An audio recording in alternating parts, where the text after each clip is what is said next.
G'day and welcome to After the 80 Rugby League Ipswich edition. I'm your host Terry Pascoe, and on today's show we'll review all the action from the first weekend of finals in the Rugby League Ipswich competitions. Tim Newton from the East Norse Tigers will join the panel, and this week's player profile is also Dylan Martin from the Norse Tigers. Now, if you'd like to join the discussion, you can follow the show on Facebook and Twitter. Just search After the 80 TV. You can also download us as a video podcast on iTunes. Joining me on the panel is Anthony Bomber-Breeze, and our special guest, as mentioned, is Tim Newton from Norse Tigers. Mate, welcome to the show. Thanks for having me.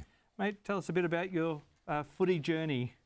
Well, I started playing for Norse in under-12s and progressed in the A grade, and once I was second year of 18s in 2007, and sort of been in there since then. You've obviously got a bit of a family affair there in the A grade. Your younger brother is now in the A grade side, yep. And the coach of the side's your dad. Yeah, and my one of my other brothers actually run the water for us at the moment. So he played 3 years ago. I think he finished up, but he's back running the water for us now. So I was wondering, do you get any favours, or do you actually get more abuse? Oh, probably yeah. He can be a bit harsher on me at times. So expect a bit more. Yeah, obviously you're a front rower there. Do you like the physicality in the ring and middle there? Obviously, most front rowers do. Yeah, I like being in the middle, get my hands on the ball a lot more, and getting the tough stuff, make plenty of tackles, and yeah. Be able to put on some of the big hits? Oh, not myself. A couple of other boys, I'll leave that to them, but just do my job and play as many minutes as possible every week. So now, finals football, it's a bit tougher. You've got obviously the best in the competition you're going up against, but it's also getting a bit hotter. Do you notice that you're probably fatiguing a bit more in the middle? Yeah, well, I suppose if you go back to, say, the weekend against Brothers, it was raining in the morning, and then the sun came out in the afternoon, so it was really muggy and really hot on Sunday. So it's, first 20 minutes were a real slugfest. So it's only expect to get hotter over the next couple of weeks. So. Obviously, you finished 4th in the regular season there. Is that a pass mark, like at the start of the season there? Do you talk about we just want to make the finals, or we want to be minor premiers? Or? Oh, obviously, first point, make finals. I suppose there's a few games there we would have liked to, get results go other way, but, it's a tough comp every week. Even when you're playing the Cobras or West End or Goodnow, like the teams that didn't make the finals there, they go at you for 80 minutes too. So, yeah, we're lucky to be in the finals, and we've got a good competitive squad at the moment, I think, and we enjoy each other's company. So, it's, preliminary final this weekend is going to be good, and hopefully we can, compete for the full 80 and give ourselves the best shot at making the next weekend. Do you notice that you mentioned about you like playing together as a team? Yeah. Is that something that I guess you've been playing since under 12s? Do you think that's a huge benefit to you guys? Because sometimes you could be playing for a team where you're probably not as gelled as what you'd like to be, but... Yeah, well, I suppose we've got a lot of good connections in there too. So, myself, Josh, Jared Biggs, Chris Scanlon, Nava, and Jacob Steffen, we've been sort of playing in that A-grade squad for the last 10 years together. And then Sam Martin's come in there this year, so me, Jacob and him went to school together, and we'll in Sam's bridal party at his wedding, and then Sam's brother Dylan plays in the side too, and then obviously my brother Jonathan. So, and then all the others are juniors. I think we've got 2 fellas maybe in that final squad that aren't North juniors, in Blakey Olive and Tamati. So Pascoe, but Blake's come in as well and added some. He's a no frills 40, loves the tough stuff, and he gets in and goes really well, and he's fit in really well into the squad this year. How have you rated your performance? You've been happy with how the year's gone for yourself? Oh yeah, well, it hasn't been too bad. I suppose last year I had last year off, so I didn't play last year, but which is the first year since juniors I've actually been without footy. So I was coming back in, I suppose, just trying to get a bit of match fitness back or get fitness as a whole, and then try and get yourself back into the rhythm of playing footy again. And then from about around 4 or 5, I've felt pretty good, and then you have your off moments as well, I suppose. So all in all, it hasn't been a bad effort. From everyone really. We've done well. We've competed in games, and we've shut off in a few games here and there too. But at the end of the day, we've made finals, so we've given ourselves a good shot this weekend against Swifts, hopefully. Taking yourself out of the equation, who's been the standout player for you and your team? You can't look past it. Say Chris Scanlon in the middle. He sort of goes in every week. He makes 20 odd hit ups, just dirty hit ups, and he'll make 40 odd tackles every week. And that sort of gets missed a lot too when it comes to discussions of best player and whatever. But he loves the tough stuff. And then you look at Richie Lowe's come back down from Toowoomba this year. He's played a bit of fullback, but mainly in the halves, and he's lightning quick out there. And when you give him a bit of space, he's good. And then Jared Biggs has come back midway through the season too, and he's really tightened our defence up from fullback. So we've got players across the park that are doing a good job for us at the moment. So. Like, you've got good depth at the club too. This weekend we've got the finals here in the A-grade, reserve grade, 19s and 17s. So obviously having good depth in the club adds a little bit to the A-grade side that they have to keep performing, because there are players obviously in reserve grade that can come up. Yeah, definitely. With injuries. You look at the reserve grade side, and a lot of those fellas in there, could be playing A-grade every week. So you got, some really good forwards in there and outside backs, and the halves, and obviously Andrew Walker's coaching the side, and he's a dual international. So he's he may be 40, 45 years old, but he's still really he just still can control a game. All right. Well, it was the first weekend of finals football, and it's all done and dusted. Bomber, what are your thoughts of the under-19s games? Well, the under-19 games, obviously Brothers played on the Saturday there. They played good in there. Brothers have been the standout team in the 19s team all year. I think they've only lost 2 or 3 games there. Daryl Squires has got them buzzing there. Towards the end of the season, they fell off and had a couple of losses, but that was probably due to their halfback Taj Hinton being injured there. And like in most teams, you lose your halfback who directs you around there. You lose a bit of direction, and they did. But he was back on the weekend, and they accounted for Goodner pretty easy there. And then in the other one there, North's West End, that was always going to be a struck match between the two of them there, and North's got away with it there. West End had their chances there, but they just got a few injuries throughout the game, and towards the end of the game there, I think they were basically busted. And I think they probably would have been busted this week. So North's lived for another day. So. All right. Well, we'll have a look at the graphic now for the under-19s results. It was, like you said, the North's game was quite close. So I guess you could. Sometimes they're better games to have. You'd like to have close games because it's such a tight affair that it G's you up almost for the next week. Could also work the other way, make you more tired. But I know as a player, what are your thoughts? Yeah, well, I think they won that, scored a try in sort of the last 2 or 3 minutes there to get past West End. So, obviously they've had to dig deep for the full length of the game, and they've come away with a tough win at the end there. And then they've got Goodner this week, so. Going to be another tough ask of them, but some they're certainly capable of. I think they knocked Goodner off the last time they played out there at Goodner, I think. So, Interesting games ahead this weekend. Now, North's the reserve grade side, obviously Brothers again. Yeah, well, much the same as the 19. Brothers have been the best team in that comp all year. They've got pretty good depth within the club there.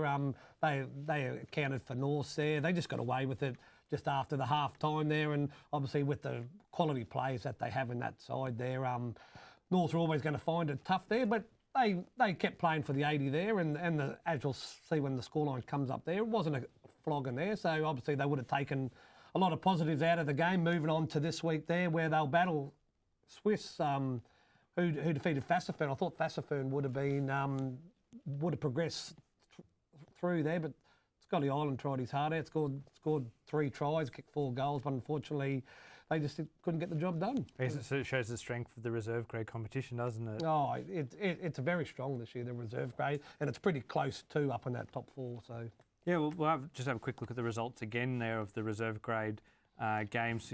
Like I said, 32-20. Went down for North, but I guess it's the advantage of finishing high up on the ladder that you get that backup game that you can play this week. Absolutely. First and second in any of the comps that we've got going in the RL here at the moment is always an advantage. So you always get that second shot, and if you come away with the win like our Brothers having the Reggies there, or Fassern having the A grade, they get the week off. So practice a few things in that week off and go into the grand final strong. So. All right, now we'll talk about the A grade competition.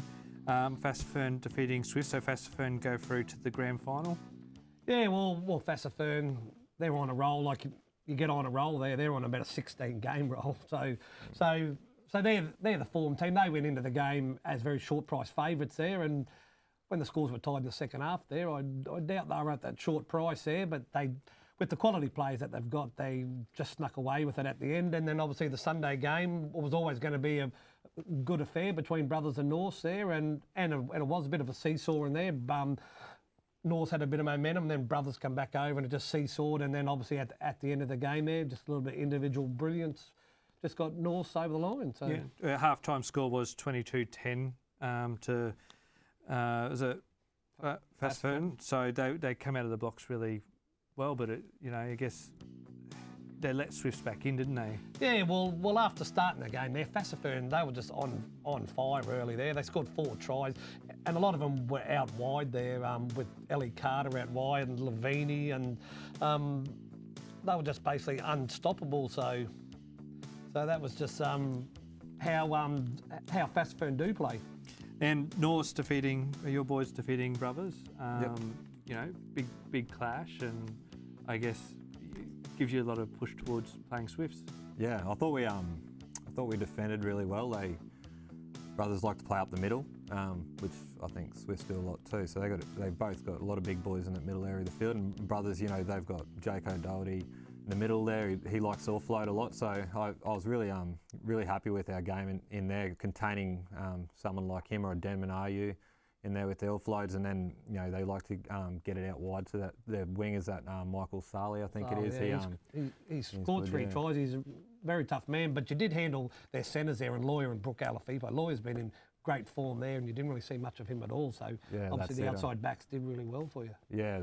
So yeah, exactly. So we're as a team, we're really happy with the way we handled them across the park on the weekend. I think all of their tries may have come through kicks. Kicks, they did, all 4 of their tries, so good defensive effort. Yeah, it was. It was something we were really happy with, and something we're hoping to take into this weekend, because Swifts are obviously got a really big side there too in the middle, and they like to play up the middle and swing it wide as well, like as you would if that's probably one thing we've missed this year and in the past as well, just a couple of bigger fellas in that middle there to get that go forward. But Swifts have got that, and we'll try and contain them and get them down the ground and in the wrestling and try and control that. So is it something that you like the challenge of, being that you're in the middle, you've got to try and... Yeah, absolutely. Yeah, definitely. So trying to win that middle is any front row or second row, anyone that plays in the middle of the field, if you can control the other side for the best part of the game, you're doing a really good job in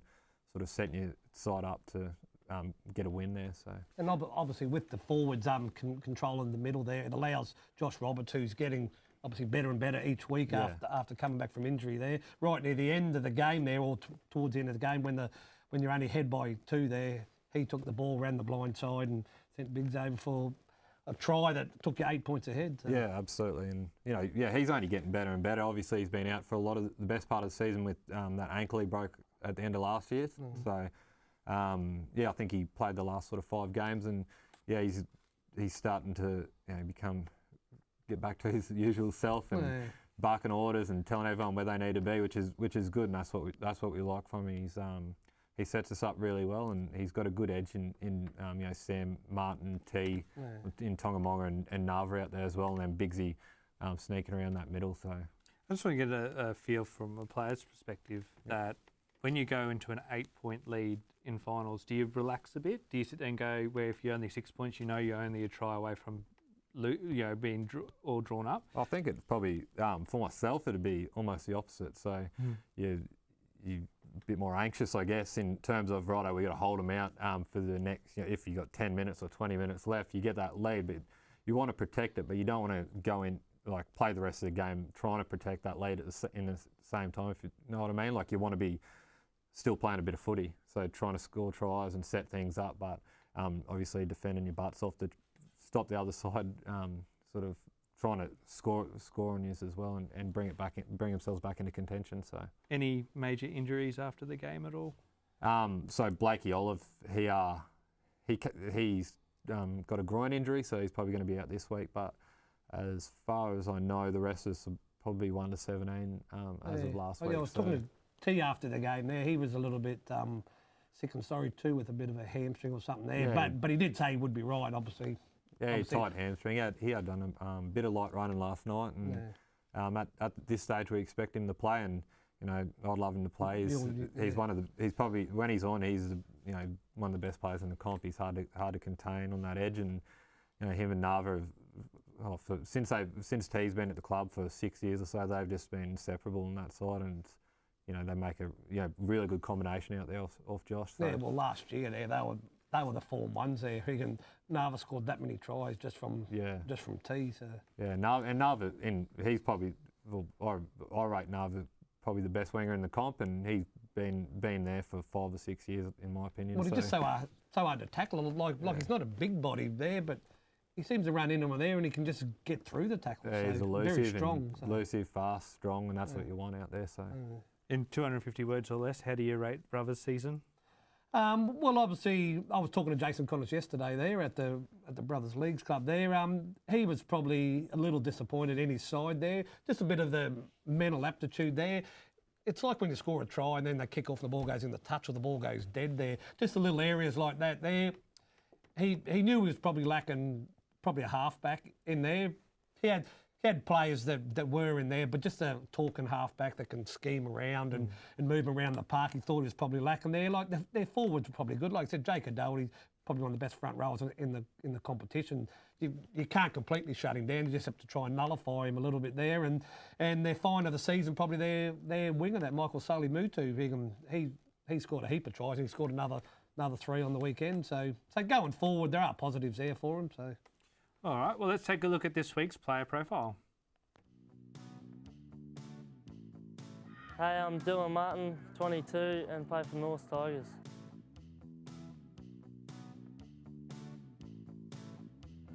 Started here at North and started when I was 7.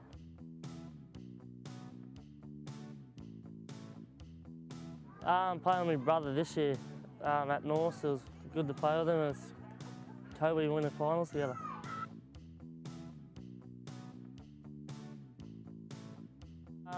Playing a couple of years for Ipswich Jets was a good achievement to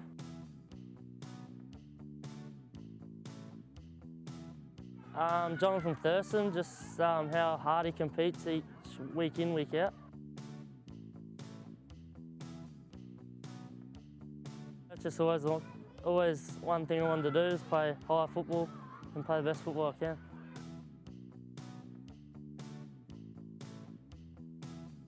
I suppose just to have fun and play with mates, really.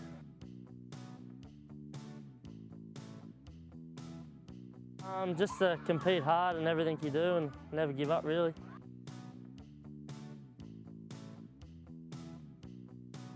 North Queensland Cowboys, because I've supported them since I was born.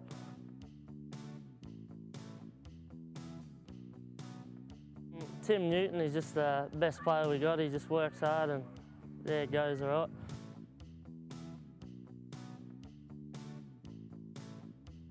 No, not really, just keep playing A grade here and play with the club, play with my mates and have fun.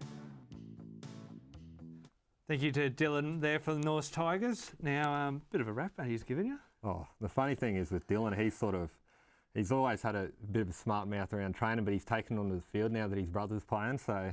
He's got a bit of backup now, he's got a bit of backup on that side of the field, so you see him giving a bit more niggle out there, and I'm sure that's what he's trying to do, to set me up there for a bit. So now the other thing I want to just question as well, I notice he's sporting a bit of a mo, and I could see you're starting to grow on as well. Is there a theme here of growing a mo? So he's got his brother there that backs him up on the field, but he does aspire to be a bit more like me sometimes, I think. So I think he's taken a leaf out of my book. All right, let's have a look at this weekend's finals games. Just obviously the one game this week. What are your thoughts, Bomber? Yeah, well, obviously it's one team will go to the grand final, and obviously the other team won't. With the 19s there, like I said, that's going to be a great matchup. Well, obviously all the games are going to be great matches there because they're knockout there. You're going to be putting 120% into it there. So with the Goodna North game there, and then obviously North again, they play all day there. So it could be a great day for the Tigers, or it could be a very sombre day. It could be down at the club. Well, just to make sure that I get out of this building alive, I'm going to tip North Tigers 4-3. No, but I guess huge day on Saturday. I guess you should have a pretty good turnout. Yeah, well, let's hope so. Hopefully we get plenty of support down there, and we'll try to be down there for that under-19s game and support them through, and the first half of Reggie's before we sort of go in to get strapped too. So yeah, hopefully we can get plenty down there to get us home. So. And do you notice as a player, especially in the middle, if you hear that crowd roaring, does it motivate you more? Yeah, for sure, especially when you're running back towards the centre of town there with the Canberra behind you. So, yeah, that's where the North fans and will be, North, won't they? yeah, North always get plenty of support up there. So yeah, no, it's certainly you can hear them in the background cheering you home. So it's yeah. And then obviously by 3:30, if they're there at 12:30, starting to have a drink. 3 hours into it, I'm sure they're going to be loud. Yeah, they should be plenty rowdy by the time the game gets started and finishes. So yeah. All right, well, I'm sure they'll be drinking responsibly. That's all the time we have for After the 80 Rugby League Ipswich edition. As per usual, Bomber, thank you for your time. No, it's good to be here there. We've also got a couple of junior games on earlier in the day too, so if you want to get over there a little bit earlier there, we have the under 15s and under 17s on as well, so it's a big 5-game day. All right, and Tim, thank you very much. Yeah, thanks for having me. No worries. Now, if you'd like to join the discussion, you can follow the show on Facebook and Twitter. Just search After the 80 TV and also download us as a video podcast through iTunes. I'm Terry Pascoe. Thanks for watching.